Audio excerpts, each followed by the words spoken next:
অনেকেই তারা মনে করেন যে মাননীয় প্রধানমন্ত্রী এটা পুরস্কার দিচ্ছেন, বাসায় বসে ছেলে মেয়ে নিয়ে সংসার করতে হবে, আর এই পুরস্কারটা 5টা বছর ভাতা মনে করে খাইতে হবে।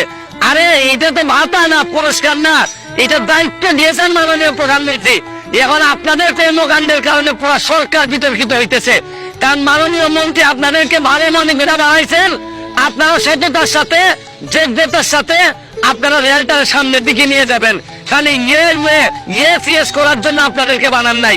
আলটিমেটলি ইয়েস করে দেশটার 12টা বানাই ফেলতেছেন আপনারা।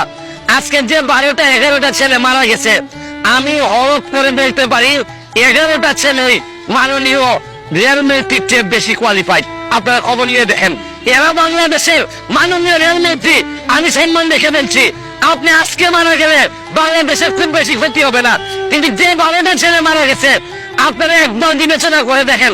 আজকে আমার ভাই যে ছেলেটার মা বাবা জানে কি হারাইছে, একমাত্র যে এই ছেলেটা ইনকাম করতো, ইনকাম করার সম্ভাবনা ছিল, এরা জানে কি হারাইছে। গেট ম্যানে মামলা দিয়ে মনে রাখেন দুনিয়াতে রাজত্ব করতেছেন।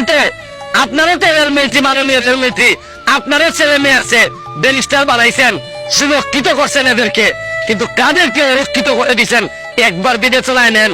আমার কথা দেশেন ভাবে না, আমার ব্যবসা করে দেন, কিন্তু নিজের আসে যান। বঙ্গবন্ধু